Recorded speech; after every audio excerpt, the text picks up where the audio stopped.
चली आए भैया। हाँ हो। हम गायक बोलू गोल्ड वाह बबुआ वाह। फिर से रउआ सबके समक्ष हाँ। चैता के एल्बम भेज रहल बानी। अरे जियो बबुआ। जौना के नाम बदहिया लसियाता चैत में। अरे हम तो फागुने से लसियाता हो। जौन टीएफ कंपनी के माध्यम से जाता। हाँ। हमरा आशा न विश्वास बा कि जौना तरह हमेशा दुलार प्यार हमरा मिलल बा। हाँ। मिले वही तरीका ले हमरा मिलत रही भैया। एकदम जरूर मिली बबुआ।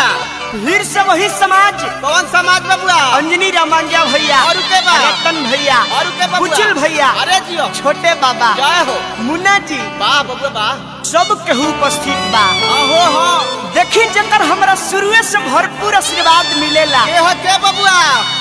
हमर बड़ भाई शंकर भैया अतने ना रतना हो। देखी आज के डेट में जकर सबसे तेज लेखनी चलत दिया। एक और लेखनी चलत दिया हो।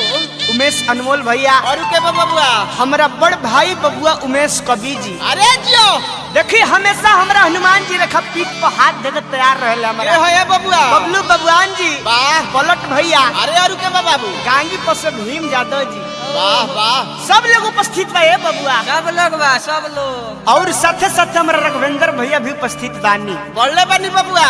देखिए यही चैत के महीना में मर्यादा पुरुषोत्तम श्री रामचंद्र जी का जन्म भई रहे बबुआ। भई रहे बबुआ। देखिए सब लोग सोहर मंगल गावत लोग कैसे। चैत के महीना में 12 बजे दीनावा में बबुआ। चैत के महीना में 12 बजे दीनावा में राम जी के भइले जन्म रे चैतावा। तो खुश भइली तीनों माई बोले भाई बबुआ। जन्म लिहले 4 भाई। खुश भइली तीनों माई और जन्म लिहले 4 भाई। तो दशरथ जी के पूरा लया रमनवा रे चैतावा। लिखल बबुआ में सकावी अलग उन पर हुए रे छवि। लिखल बबुआ में सकावी अलग उन पर हुए रे छवि। गोलुआ कर गाई के बखनवा रे चैतावा। अयोध्या कह करतिया एकदम करता बबुआ। ऊपर से देवी देवता लोग नाग किन्नर लोग हर एक लोग जुटल बा ए बबुआ। सभे खुशी में फूल बरसावता बबुआ। देखी केहू ऊपर नाचता केहू नीचे नाचता। हाँ तो केहू पीछे नाचता बेयास। ए बबलू बबुआन जी का हो?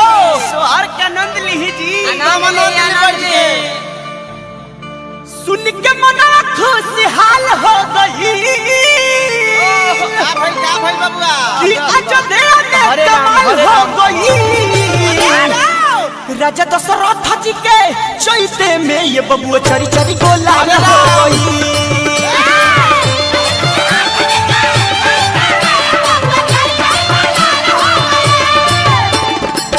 सुन के मना खुशहाल हो गई कि अयोध्या में कमाल हो गई। राजा दशरथ जी के चैते में ये बबुआ चरी चरी गोला हो गई।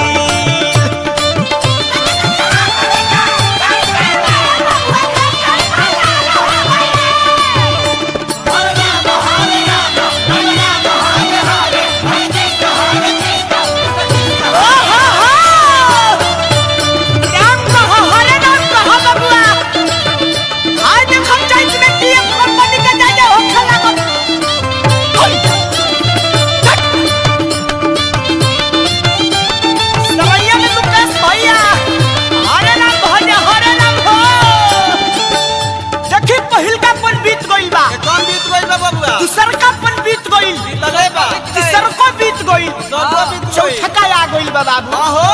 जेकरा जवानी में एको लाल ना एको ना जेकरा बुढ़ारी में चरी चरी को लाल भइल बा। जो धेरा के गजबे कमाल भइल बा। सब लोग शहर मंगल गावता। चौथा ही पना मेरा निखोली खी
एकदम भइल बड़े बबुआ।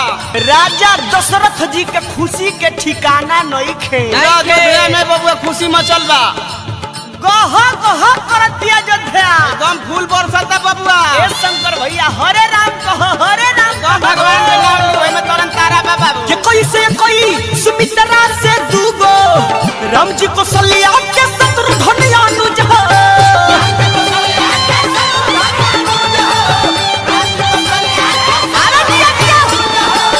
ये कोई से कोई सुमित्रा से दूगो राम जी को सलिया के शत्रुघ्न अनुज हो। हरे राम हरे राम। अब तक सुरन के काल हो गई। एकदम बोले बबुआ। अब तक सुरन के काल हो गई। राजा दशरथ जी के चैते में ये बबुआ चारी चारी गोला लहा गई।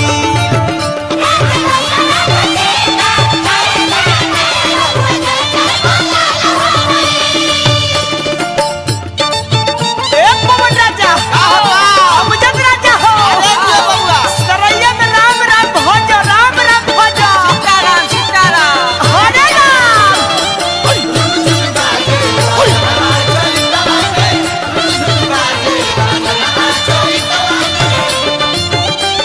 अबे तोहनी के कहां आइल बड़ी से? राम जी का जन्म भइल बा ओमे आई बनी। ओमे काम कर आइल बड़ी से तोहनी के। हमनी के नाचे का आई बनी जा। नाचे न बे। हां भीड़ लगइले बड़ी से के पर जन्म भइल बा ए? राम जी का जन्म भइल बा। आए है यही घरी भइल बा ए? हां अच्छा तो तेहू सोहर गइबे।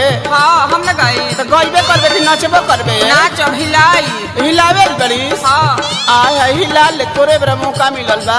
आज तोरा जावरवा के आइल बा ए?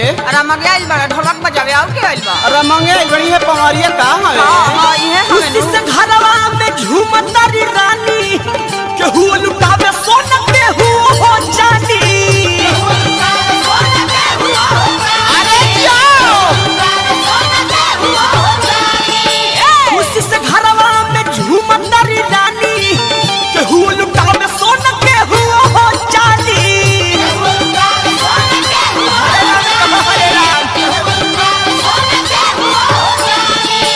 देखो ही देखो नहीं माल माल हो गई। देखो ही देखो नहीं माल माल हो गई। राजा दशरथ जी के चैते में ये बबुआ चारी चारी गोला लह गई।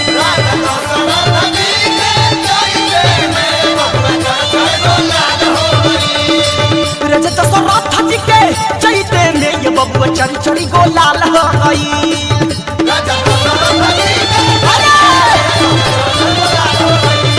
राजा दशरथ जी के चैते में ये बबुआ चारी चारी गोला लह गई।